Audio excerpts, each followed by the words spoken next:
My least favorite type of story is one that involves dress codes. And we have a Native American high school senior who's about to graduate who's told that she can't wear any type of Native American attire as part of her graduation. Waverly Wilson received an eagle feather from her uncle, and that's actually a really huge gesture for Native Americans. It's basically something that's given to an individual when they've achieved something great. And in this case, she graduated high school, so she wanted to put her feather on her cap. Well, it turns out that the school has a policy against doing anything to your cap or gown, and so as a result, she wasn't allowed to wear what she's wearing there. The Native American cover that you see over the gown, she was not allowed to wear that, and she was told that she could maybe wear it under her gown, but she didn't want to do that, and she was also told that she wasn't allowed to wear the feather.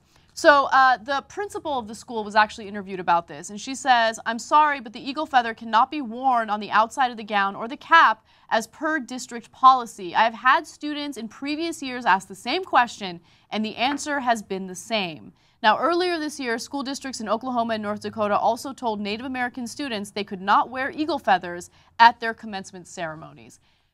Okay, yesterday for a final judgment segment, I talked about how Cannes is turning women away from red carpet premieres. If they have the audacity to not wear heels, they have to wear heels. They can't wear flats. And it annoys me because you're an adult. And it makes you want to stab somebody with a stiletto. Yes. You get to make adult decisions about what you wear. In this case, she's not wearing gang paraphernalia, okay? She's wearing something that she identifies with on a very deep level. Who's gonna get harmed by her putting an eagle feather on her cap? Who's gonna get harmed by her wearing any type of Native American attire?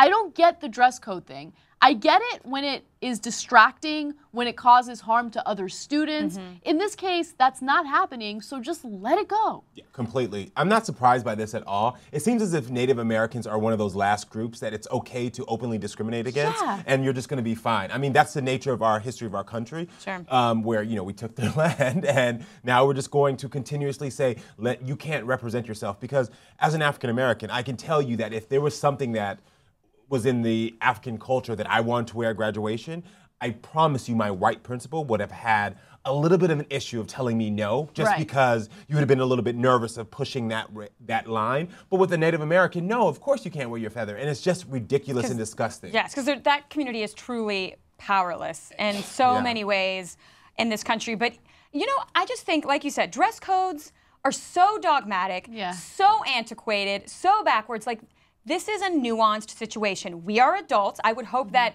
this administrator realizes the difference between me writing, like, "suck it" on the top of my graduation hat or wearing a sacred eagle feather. You need to make decisions based on context. We cannot blanket some sort of general edict onto humans. These are humans, and they have cultural, this is just, it's nuts. Like, the cultural values of any individual should be recognized. Should be recognized and honored as long as their cultural values don't harm anyone else. Exactly. So if you have someone who believes in some sort of violence as part of their cultural heritage, then of course you're not going to let them do what they want to do during graduation.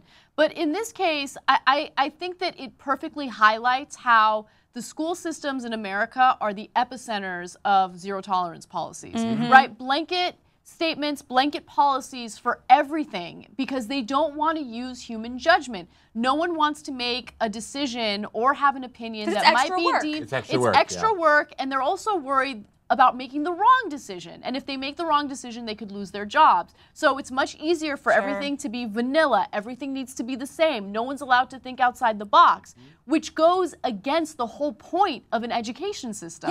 You're supposed to be able to express yourself. You're supposed to be creative. You're supposed to think outside the box. But we've created this weird system where everything has to be uniform. Literally. Yeah. Zero tolerance gets you zero. You don't make progress. And we've seen zero tolerance in the war against drugs. We've seen zero tolerance when it comes to abstinence and sexual education.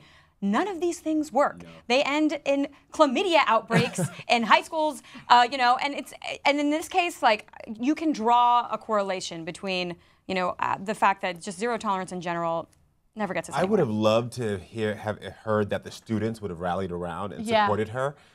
because that would have been really great. And I just really would have loved some student government organization, or even the Native American organization in her school if she had one, to like get the kids to all say, we're not going to graduation. Right. We're going to support you in this, because that's when the change happens. When you have the student body saying, I know in my high school and in college, we changed so many rules just because we stood together as one. If there was a girl that wanted to wear something, you lean on me. Yeah, we're playing like, the music. Exactly. We're supporting each other, Yeah. and I think that would have been really great here. And if more students knew that they have the power to rally together and create change, I think these situations wouldn't happen anymore.